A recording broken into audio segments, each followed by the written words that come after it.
since 3. I don't know when we went live, but we're live. This is the Eric Tries 2 podcast.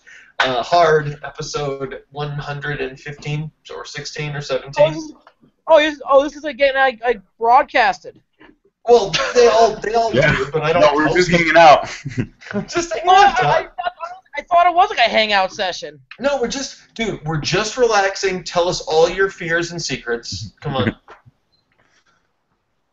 I fear, eventually I'm gonna hit some kind of surprise growth spurt. He's like 35. He's gonna gain 4 inches. Yeah, and nobody's gonna know how to handle it. People are gonna think the world is ending. It's gonna be like when Carmelo Anthony gained like 6 inches when he was like a freshman in high school and he couldn't walk. Yeah. It's like a dick size, right?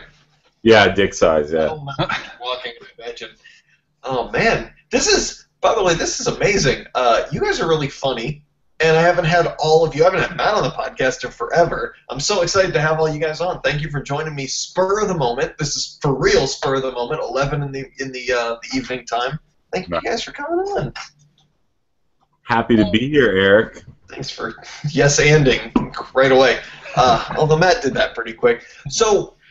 Let's jump in. We were talking about all sorts of stuff we weren't going to talk about on air, so we're going to skip right by that. Because for anyone listening, every time anyone ever does a podcast, the 10 minutes before they go on air, they say all the shit that you really want to hear. But no one's going to say that on air. Yeah, no. We have careers we're trying to make. So, Brad, tell us about how you betrayed America and went to a trip to a communist land to support a dictator. What? Yes, I did go support some communism. Bought many of communist goods. Supported many communist businessmen. Businessmen and women, I assume. I went to Cuba. Had a blast. Was there for a week. That's horrible, man. All my friends in Miami are gonna hate you if they watch this podcast. I learned a lot about.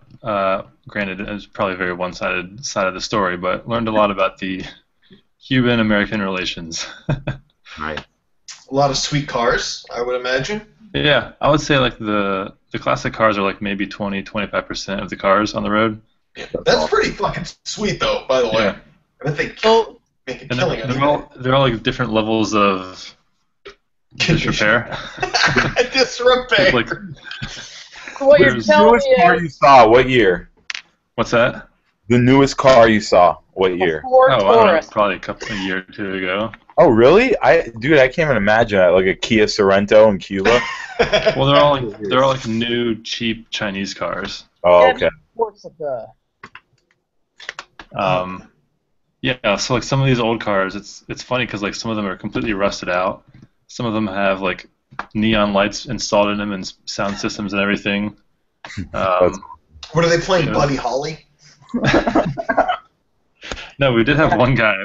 So we took this, I guess, private tour guide for one day. He just drove us around to different places, and he was playing he just had like a DVD full of music videos. He was playing for us all day as we drive around. Oh, that's cool. And at one point, he's like, "Hey, do you guys know Lou Bega?" And we're like, "Yeah, is he Cuban?" We're like, "Yeah, is he Cuban or something?" He's like, "No," and then just put him on. Awesome. Oh man, you guys hear that new Eiffel 65 song? Oh man. Probably the highlight of the trip was going scuba diving for $30 with basically like 5 minutes of instruction. So, I'm gonna ask the question everybody's thinking of. How are the hookers? Did get propositioned. So sorry I can't report back to you too much on how they were. Oh, okay. I would assume good because like $5 is like 10 billion over there, right? 10 billion. At least 10 billion. Your exchange rate is close, not quite right. Yeah. That's one of my favorite Seinfeld lines. The $300, I could buy a house in Peru for $300. Yeah. Oh man. Yeah, it was great. Cool. That's awesome. I'm going to ask you about your other trip, but not just yet. So, Matt, you have not been on the podcast in many months. because of an egregious oversight on my part, not including you in the Facebook invites that I send out. No, trust me. At least I want to share at least half of this avoiding deal, all right? Because I am a very good avoider in just getting away from like groups and circles of people. And like, let's be honest here, I put like 0 effort to get back in this clique. But that's the thing, though. You shouldn't have had to, because I mean, and Sergio, you know what? I drank before I did this, and during, and I will after. Well, oh, tall boy. Yeah, Yingling, Pennsylvania boys. Like, but I don't know. Like, here's the thing. Sergio and I were talking about this. How it sucks how in certain places being funny doesn't make it work for you as a comedian. You need like other things that have nothing to do with being funny, and I think that's a real travesty. And so, like, you shouldn't have to do any extra work because the times you're on the podcast, you were extremely funny. So it's like, why the shit should you have to put any extra effort beyond that? And I believe in that. So what have you been up to in the last few months? He's been avoiding me for the last few months because he lives 15 minutes away and I haven't seen him in like 3 months. Sergio just took the words right out, you know, right out of my damn mouth. Is it Sergio's fault? Is that what it is?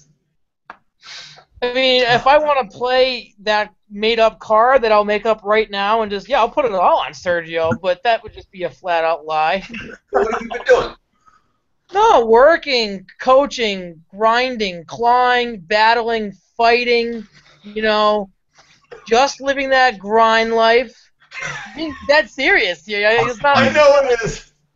Yeah, like, I moved a few weeks ago to a house 2 blocks down the road from where I previously lived. I hit this my back house is gone. Back house is no more, man. Damn.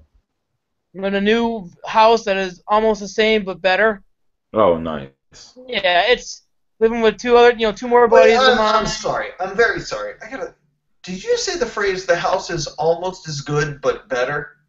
Is that the sequence of words that just came out of your mouth? Did I say that? Yeah, you said A little almost bit. the same but better.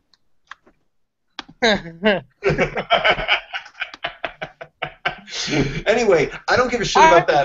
Comedy-wise, what have you been up to? I've done shows. The last show I did was about maybe probably about 3 weeks ago. I opened up for Hacksaw Jim Duggan, so that was pretty cool. How the hell did that happen? This comic named Kevin that we know, Sergio knows him, and he asked me to be a part. Actually, it was like last minute. There was another guy who we know named Ted, funny dude, who in the end wasn't able to do the show. It was like a week left, and then Kevin asked me, "Hey, can you get on? You want to do this? Sell some tickets?" And I think I sold 4, and I was able to do the show.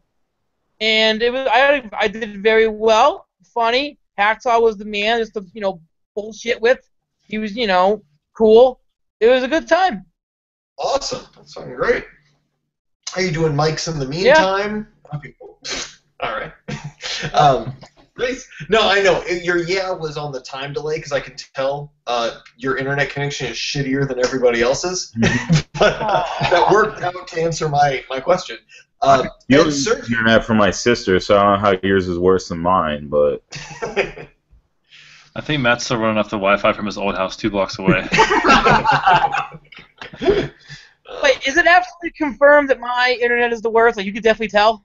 I can tell because I've asked everyone individual questions, and yours is like 3, 2, and then you answer the question.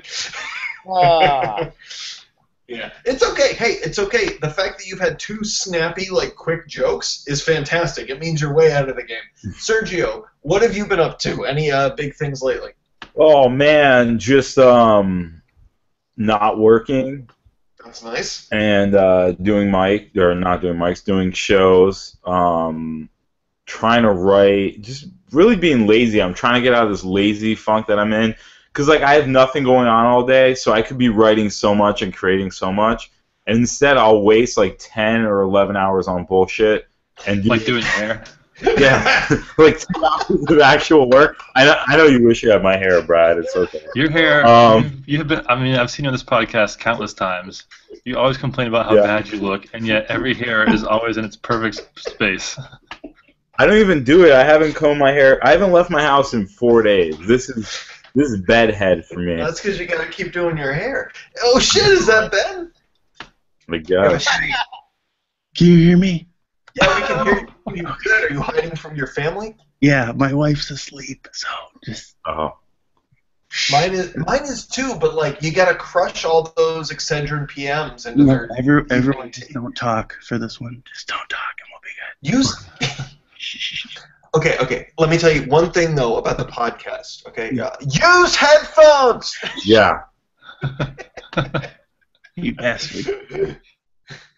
Sorry. No, we're good. But seriously, use headphones because shit's gonna get rowdy. Because I've got We didn't marry her. We don't have to be quiet. You chose that life, bro. You're a hater. Straight I take no vows. take no vows. Oh man, is that your Motown song, Brad?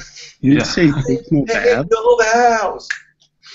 All right, fuck me. All right, are you okay, Ben? What's happening? Did you say takes no baths? Like I don't. Vows, but well, That's mean. Okay. I do. somebody's- Maybe Ben's in the running for worst internet connection. I don't know. Is it bad? No, it's fine. That was very quick. All right. I thought that was Ben's wife yelling and not Matt Cerniak. I want to back up real quick and just point out we're making fun of Matt for having the laggiest internet in the world, and then I make a joke because Ben kind of didn't hear. Ben responds immediately about the internet connection, so his is perfect. Yes. And 3 seconds after Ben responds, Matt goes, "Hey, my internet's not so bad." I got a house, bitch. That's right. Internet can't be laggy. Got my own house. Me too, Yeah, but Ben, you have to whisper in your own house, and we could talk freely in ours. What? House is like that. This is my new favorite bit on the podcast. No, Whisper. And he's I'm not sure it's a I gotta- bit anymore. Yeah. I have a fireplace, so suck it. Next time, I need to have Ben just on, but we both need to be at a time where it's really inconvenient for our family. So we're just like, so how have you been? Okay. I've been working. What are you working on? It's later You for hear your wife slamming things in the background, slamming kitchen drawers over and over. Slamming cabinets. Just you saying slamming is loud. Just you saying it is loud, Serge. No. Dude, this is something I've noticed forever ago. You cannot put away dishes while you're in the middle of a fight without sounding passive aggressive. It's just naturally so loud. I was just like chain, chain, chain. Oh, so you're slamming dishes now? No, I'm just trying to. Damn. And by the way, Henderson, you guys watching this game? What game? Any game. The game. You guys, Blazers. The game? we don't watch your Midwest bullshit, Ben. We're East Coast boys. Blazers, Clippers. Gerald Henderson, he's bald. Should have been good. Nobody cares. Is that basketball? Yeah. Is that still going on? Yeah, I watched Heat and Hornets earlier. Now I want to kill myself, so that's good.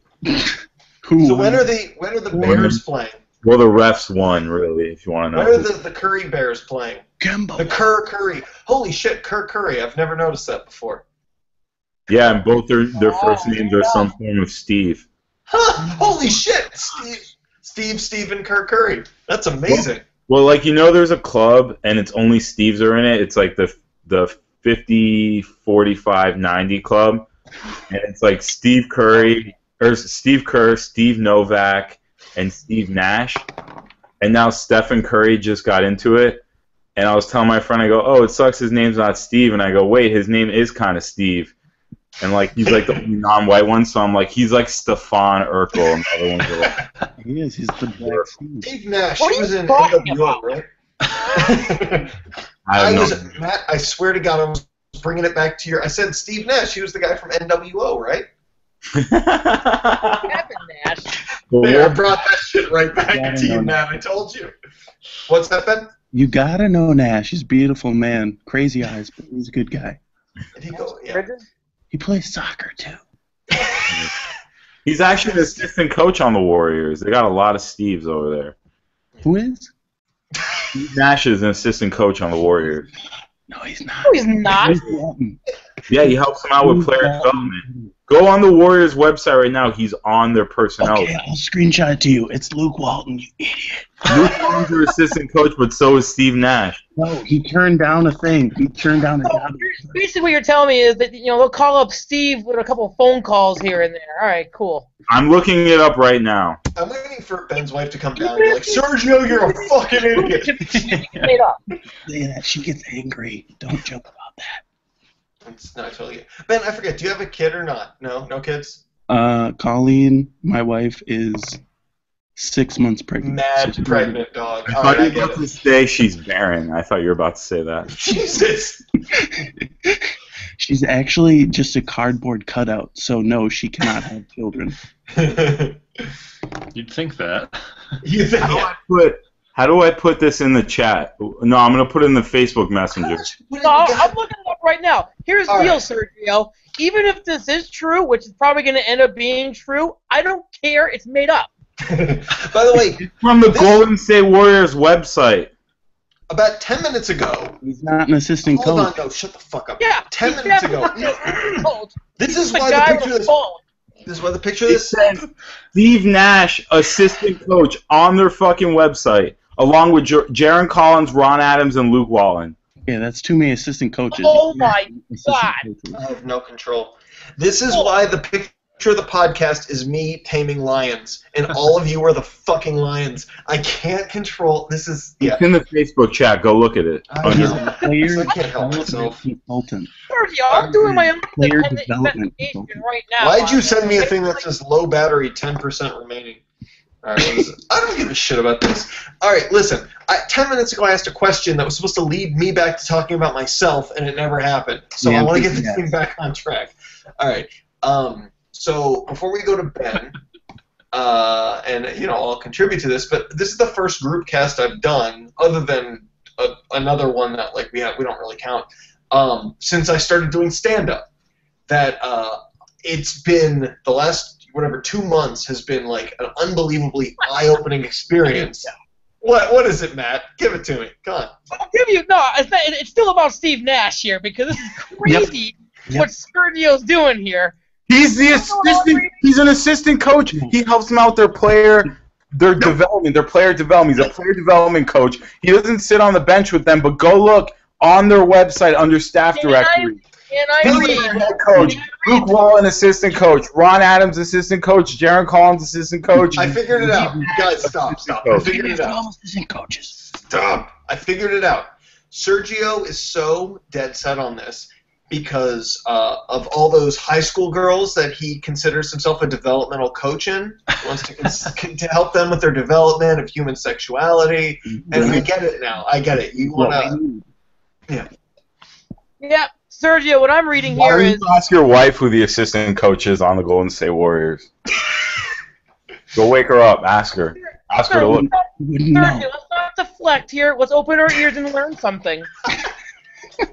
Okay? Here it is. Nash will be embedded with the Warriors periodically throughout the season. Right. But he- Not the assistant coach. It means it's not real. Period. Yes. Thank you, Ben. It is not real. It's Fugazi. You're welcome. I love Fugazi? you. Sergio, go die. That's a hardcore band from DC. I think that at one point, wow, Sergio is lighting a cigarette with a grill lighter, it appears. What a trash bag move, by the way. I'm waiting for Matt or Sergio to just leave screen and be like, oh, I guess they left the podcast. And 15 minutes later, show up at the other one's house and just start beating the shit out of him with a tire iron. Well, I would go to the Stackhouse and not know where he lives now, so Oh, who knows where I would. Well, Matt, advantage Matt. Advantage CERN all day here. All right. Well, I was hoping people would be interested in the fact that I was doing comedy now, and No, it's an NBA podcast now. that's fair. That's fair. Well, the long road I was leading down with all this was that. Okay, cool. Thanks, Ben. I'll take that note. I'm glad you whispered it so nobody could hear it. Yep. So I just wanted to know what everyone thought of how Brad's a fucking civilian. What a goddamn civilian. He's never been around anything. He's such a civilian. You know that comedy civilian. Yeah, but he looks like more of a comic than all of us. I know. He looks like beaten down from the road. Just a road-weary life. He dyed his hair to look like Louis C.K. He used to be like a brunette. People are the balding redheads with beards. All right, well, let's ask Ben, and then I want to go back to Brad, because Brad has another awesome adventure he went on after his communist free-for-all in Cuba. Awakening. This is all, the irony of all this is how, like, I met Brad in college, and I'm Mr. like punk rock anarchist, blah, blah, blah, and he was like, punch me in the chest if I didn't stand up during the U.S. anthem, even if he was playing it on his iTunes at 3 in the morning. Ben, what have you been up to lately? What was the question here? What are you doing? Oh, I'm in my living room. Not now, son of a bitch. I don't think it's your living room. I think if it was your living room, you could talk at whatever time you want to talk at. I have like 12 windows, and every neighbor sees me naked all the time. Well, you should probably put some clothes on, but what have you been doing comedy-wise or writing-wise? Oh, I have the Always Sunny spec that I wrote this weekend that I'm 3/4 through. Oh no, my computer's overheating. She's gonna hear. You guys, okay. All of you guys, she's coming. I don't know what else. Shit. The end of you're 3/4 through, and the last line is like someone, cops, anyone. She's murdered me in my sleep for typing too loud. No, she would have me awake. If my wife murdered me, she would want me awake to see the pain in my face. Dude, so actually, Ben, for real, you know, I love that you're working on that. I just wanted you to kind of drop the things you're drop as in like mention things you're working on because you're awesome and I want you to get props for it. But I am so used to getting shit on for having to talk quietly because my wife's around. Let me ask you this: she's 6 months pregnant. Has the terror started yet, or like how are you doing? Are you managing, hanging in there? I was born to be a dad. Actually, my first stand-up joke was, I don't think I'll be too good at stand-up comedy because I'm funnier sitting down. Boom, classic. So that's pretty much what I was born to do, was give dad jokes. So I'm. You're pumped. I can't wait to embarrass my daughter. She poops 6 times a day, and we have a log of it. And it's a smelly log. No, but we have a log of it. And I cannot wait to tell all her boyfriends about it when she fucking mouths off, because she's anything like me or her mom, she's gonna be such a fucking asshole. But like, I'm gonna embarrass her so much. Anyway, go on. How's the life? The log classic. Classic. Same old stuff. I don't know. I have a dog. My dog's adorable. I'm watching the playoffs. I don't really have much else. I'm losing you guys. Save me. Well, actually, no, you're not. You're losing us as a crowd, but like your connection's good. Oh. No. Be careful. All right, sweet. That's awesome. So, Brad, you went to New York. Civilian life. You went to New York to see some comedy. Can you tell us about that? We'll cut in, believe me, whenever. But tell us your story about going to New York recently. So I went up to New York recently. And who did you stay with? My sister. Do you remember the greatest sister joke I ever told? No. At a Weezer concert? No. We were at a Weezer concert. We got there early, like right up at the front. And it was a big stadium. Tell me when you realize where this is going. And there were like nobody there because we got there so early. Apparently it wasn't that good of a joke if Brad... Yeah, I guess not. Well, he'll remember now. So as a couple hours go by, people start coming in. I turn around, and I was like, oh, dude, look at all the people. And he's like, wow. And I go, yeah, man, like your sister, this place filled out nicely. I hadn't seen his sister ever. I just assumed. Yeah, go on. I'll spare you the details of the entire trip, but we went to the Comedy Cellar, ate at the restaurant. The restaurant above, actually, if you need which has the table. Which has the table. if you need to go to the bathroom in this restaurant, you end up walking downstairs and through the club to go to the bathroom. Like, almost basically from one end of the club to the other, in the middle of the crowd. Inconvenient. What's that? That's inconvenient. You know what? With your whispering, the delay actually works really well. Go on. I'm also glad that the guy whispering is telling me what's inconvenient. Yeah, exactly. That's getting funny. Holy shit. You and Ryan are pissed off now. All right, go on. So anyways, we as I go to the bathroom, Judd Apatow's there on stage doing his little set. His little set? Like he's oh, that's so cute. Cute of you. Multi-$100 million picture maker. So then I come back upstairs and I'm like freaking out. We finished dinner and ended up going to the show after that, and he came in, popped in again. He did make a joke about everybody's like, oh, you're all probably thinking, where's Louis? But it was just Judd. That's cool. That's but yeah, it was great. There were like 5 or 6 comics and a host. They all did probably like 15-20 minutes each, and just like really, really good stuff. I lost my when I saw that. So by the way, just so for everyone who knows, Lenny Marcus was there. I think he headlined. He and Kevin Brennan, who was at the later show, do a podcast called Misery Loves Company, which I'd highly recommend to anybody to listen to. That's fantastic. Misery Loves Company is great. Those guys are amazing. Kevin Brennan is, of course, Neil Brennan's older brother. And he would hate the fact that anybody referenced him like that. But that's cool. And here's the thing: at the middle of the set, when Brad sent me the picture of the set list, I replied immediately, "You got to see Dan Soder, you lucky son of a bitch." And was he you and your sister's favorite? Would you say?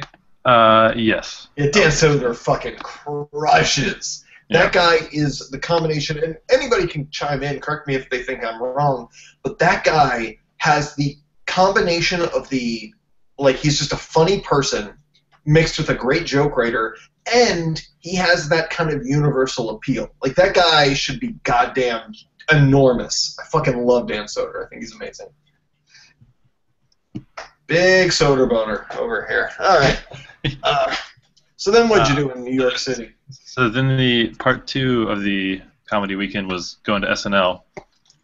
We got in line at 9:30 on Friday morning and waited there until 7 a.m. Saturday when we got our standby tickets. Jesus. How many hours is that? Do the math for me. 21 and a half. Or 21 and a half, yeah. You can watch it on TV. From your house. I have a house. Nice wall. This is Mike. By the way, Ben, pump the fucking brakes, Midwest house owner. Premium wall. I live in one of the House richest probably cost counties in the $32. Where does he live? Wisconsin? What? You live in Wisconsin? Yes. I didn't even know they had houses in Wisconsin. That was a long time to make that joke, but that was a good I thought it was just insulation.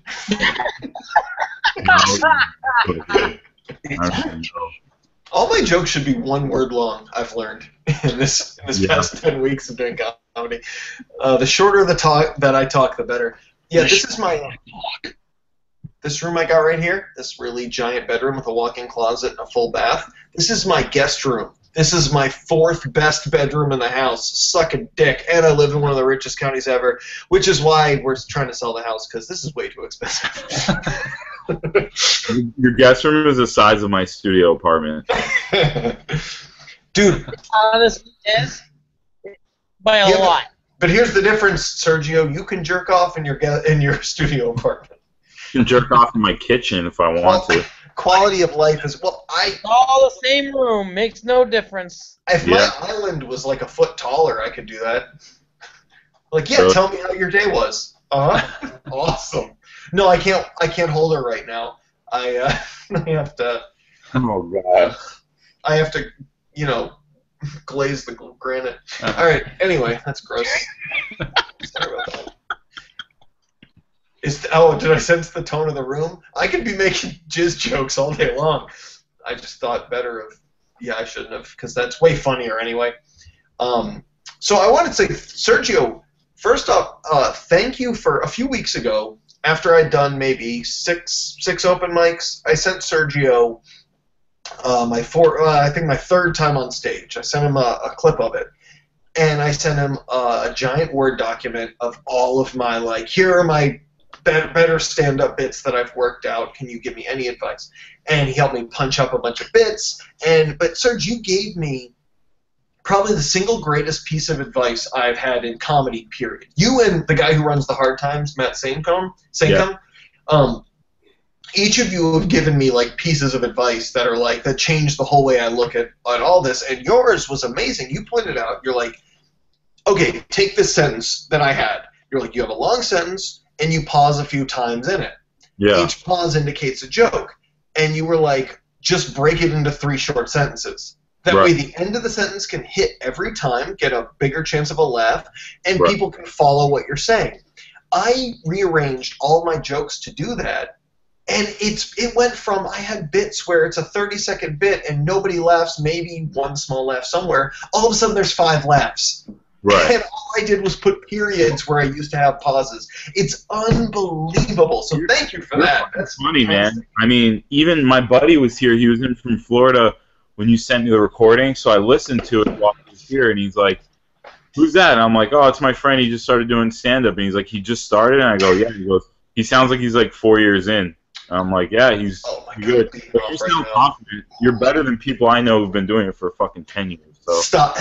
Stop, don't even stop. See, this is why I need these open mics where, like, you actually made me, I almost cut a couple jokes, and then you listened to them from a recent open mic, and you said, don't cut that. Right. Your audience sucked. There's no reason they shouldn't have laughed. So bad. There were like jokes where I was laughing out loud alone in my apartment, and they're like not listening and like throwing conversation. But that's one rule in comedy. What is, Matt? Sorry. Number 1 rule: it's always the audience's fault. That's the thing. Is the line I'm trying to ride now is I don't want to throw the baby out with the bathwater, but believe me, I'm happy. Then I have more free time. I could do more mics. But with the jokes, I'd be happier doing I don't know. I want to get rid of stuff that's not good.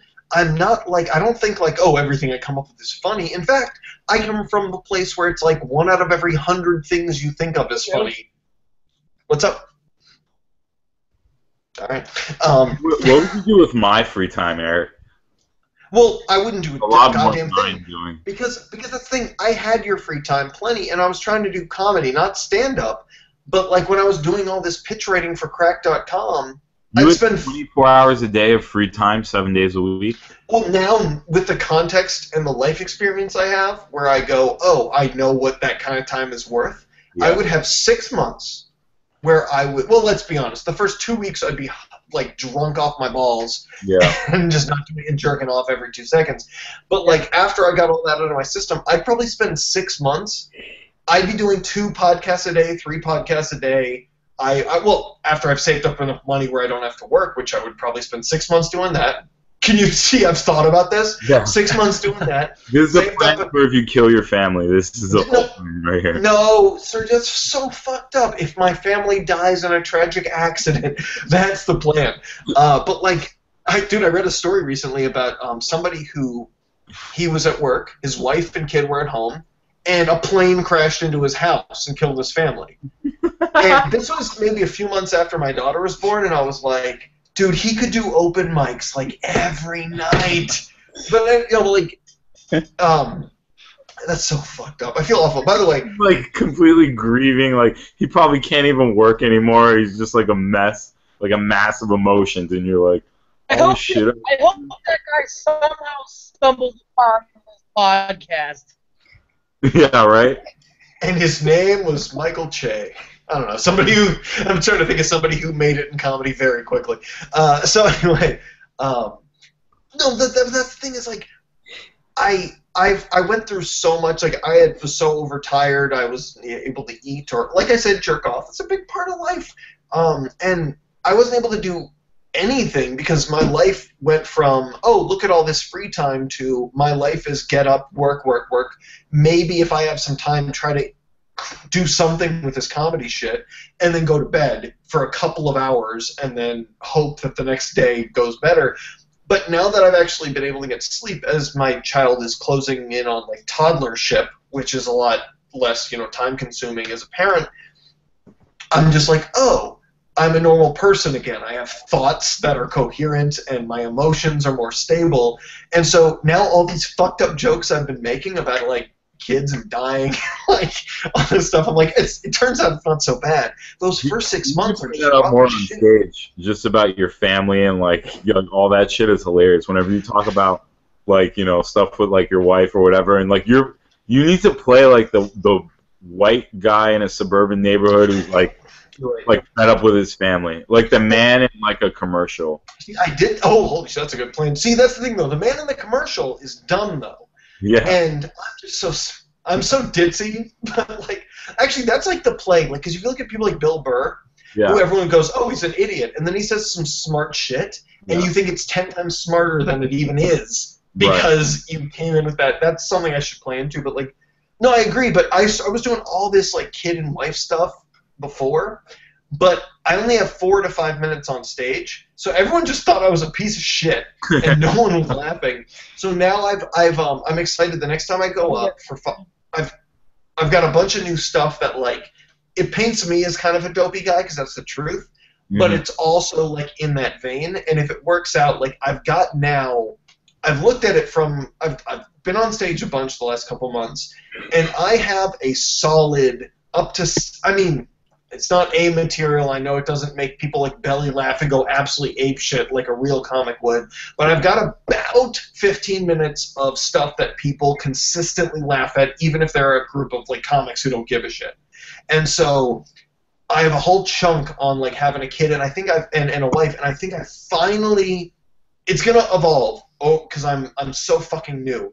But it's going to evolve over the next year. But right now I've got like a solid 7 or 8 minute chunk about the, like what you said, Sergio, about like the wife and kid thing. And I think I'm finally starting to ride that line of bummed out. I'm a punk rocker dude who somehow stumbled into suburban fatherhood. But also in the sense that like I'm angry, so it's funny about the real frustrations of it, but also I'm still dopey. I think I finally started to ride that line. When you start reading bits about your neighbor, you're gonna have a Comedy Central special in 2 years. I have a new update about the neighbor, by the way, and I will once. I love this neighbor. I love hearing about it. So Ben, I don't know if you've heard or Matt. I got this neighbor who deals drugs, who like threatens me on a routine basis. It's like fucking. I hate it. It's my least favorite thing about my life. And my favorite thing about your life. Sergio thinks it's so goddamn funny, but it probably is. That's the thing. I'm too close to it. Once I move and I don't feel like my life is in danger, then I feel like I'll be able to write about it. But so anyway, there's this cat that's been missing in my neighborhood for a while. There's posters everywhere. And the other day I drive home from doing an open mic, and I pull into my garage and I look just in my mirror like I do every time at this fucking guy's house just to make sure he isn't in the driveway, because I'm like, is this the day he's gonna stab me? And so I pull in and I see him sitting in his stoop, and I'm like, all right, fuck. And so I get out of my car, I grab my shit to try to get in the house as quick as possible, and then I see this cat, like the next door over, and I go, oh shit, I think that's the cat that's gone missing, because of the picture. And so I'm like, I have to go walk by this guy's front stoop now to go look at the poster to get the cat's name and to make sure it's the cat, because I'm like, I value a cat's life over my own safety. And I go find it, and I'm like, all right, the cat's name. You're an idiot. What's up? I'm an idiot? Yeah, fair. And it's like the Patrice O'Neill bit where he's talking about how, like, R.I.P. Anyway, is that how you do it? I'm not familiar. By the way, check out erictriestoohard.com. I did a whole podcast that I posted today about Patrice O'Neill's bit Tolu. Is that good? I was gonna listen to it earlier. Go listen to the bit. It's basically he does the whole. Here's what was supposed to happen. He's transitioning. And here we go with the entire podcast recanted right now. No. It'll be quick. I promise. He basically is supposed to go from white women are pleasant but then they're mean. And then he transitions that bit into black women are really mean up front, but they're loyal. He's in the middle of transitioning, and he says he's basically going, yeah, so white women are kind of hard to date on the long term. And then he goes, what's supposed to happen? He's supposed to go, what's your name, my man? And the guy's going to go, I don't know, John. And he goes, all right, John, when you're dating a black woman, that's what's supposed to happen. But the guy, he goes, what's your name, my man? And he goes, Tolu. And I heard this bit before, yeah. He's like, motherfucking Tolu? So he basically does an improv of what should be or is worthy of a closing bit at a major stand-up special, but it just happened because a guy said Tolu. Yeah. And I break it down for about 10 minutes, 15 minutes, and I just talk about how he's a goddamn genius. Because he's like, my nickname, and he's like, Toe, and he's like, shut the fuck up, you yeah, it's unbelievable, and he tells the guy's life story. Anyway, so I go and look up this cat's name. It's Carlo. It's Tolu. It's Carlo. So then I walk back over to the cat and I go, Carlo? And it looks at me, because it's a fucking cat. I don't think its name was Carlo. I don't think it was responding to that. And then I hear behind me, is that my cat? And I turn around, it's not the guy. It turns out it wasn't him sitting on the stoop. It was his mom who lost her cat. So you can go, by the way, this guy lives with his mom. It's a great, classic guy. So the guy's mom comes up. Your arch nemesis lives with his mom. Yep. So I spent, and He's grandma. 12 years old still. He might have been when I moved in. He's like 22, I think. Anyway, so he, my arch nemesis. I wish I could be. I work up just to be on equal footing of anger with this guy. Dude's got it. He's got weapons. Less of an arch nemesis and more of a bully. Yeah, pretty much. I'm being bullied by a guy like 10 years my junior. Brad, remember last podcast when he was talking about this and we said the guy's going to come in that door behind him and just like the shit out of him live on the podcast? Which, by the way,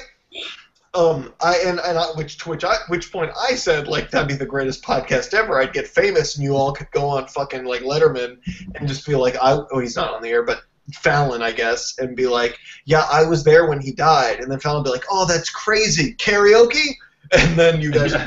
But if you died, nobody would be able to upload it, so your death would just mean nothing. No, this is Google Hangouts, motherfucker. This is automatically uploaded to iTunes. To iTunes? I thought it was just going to be unlisted. I meant YouTube. Yeah, it's unlisted on your YouTube channel. Nobody will ever be able to see it.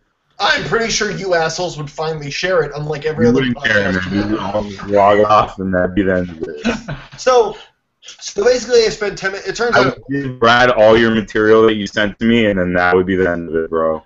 dude, if somebody recovered my iPhone, there is like. I'm sorry. What, Mrs. Morrison? No, wait. Sergio's constantly hating. Yeah.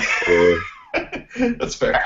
I've got all these like faces on the bottom of my screen. I just want to punch like my fucking hole through my laptop. You would never afford a new one. I've got two. Yeah, I'll give you $20 to punch the laptop. No, Going in on this. This is mine. Yeah. Chromebook. Well, so it turned out it wasn't even her cat. It was a cat that looked like hers, and she was just like she was really upset by it. Well, I spent like 10 minutes with my arch nemesis's mom, my bully's mom, looking for her cat. And I assume he let out because of all of his like they have this system where cars pull up, honk or flash lights, and he drops his house keys out the door, and they walk in, and then the other person drives around the house. I'm assuming they pick up something and go the other way, and like it's a whole fucking like I get the wire in my goddamn backyard, and I live in the most suburban area. Oh, I have more to say on this motherfucker. So, you know how like sometimes people will just like a sports team for the fashion of it, or whatever. So this dude has this like Green Bay Packers. Worst thing in the world. Packers. Yeah, there you go, Ben. Now Ben's on his side. He wants to do a podcast with that guy. Awesome. Yeah. So I do too. I love Mr. Aaron Rodgers. He's dating Olivia Munn. He went on Pete Holmes' podcast. Aaron Rodgers is a man after my own heart. I love that guy. Oh, millions. Yeah. So like but so the dude's got like this Packers. He's a beard. For her. Would that be a muff? For like a lesbian. No, the beard. All right, I believe it. We get it. You can grow facial hair. He's covering up his gayness. Oh, Covering up his gayness. I thought you were saying that she was a lesbian and he was Yeah. her beard. All right, hold on. No. The opposite. It's not worth it. It's not worth it. Okay, listen. So the guy has like a sheet, or not a sheet, like his blinds has a sheet on it instead of like blinds for his window, and it's a Green Bay Packers thing. And the other day I noticed it was up, and he has like a bunch of Green Bay Packer mugs. He's got posters of Green Bay Packer plays. He's fucking 12. Like he is a child. This is a person who, and I assume he moved here from Wisconsin or that area, and this dude could not be more like a textbook. I'm just like I'm acting out. He lives in a nice neighborhood.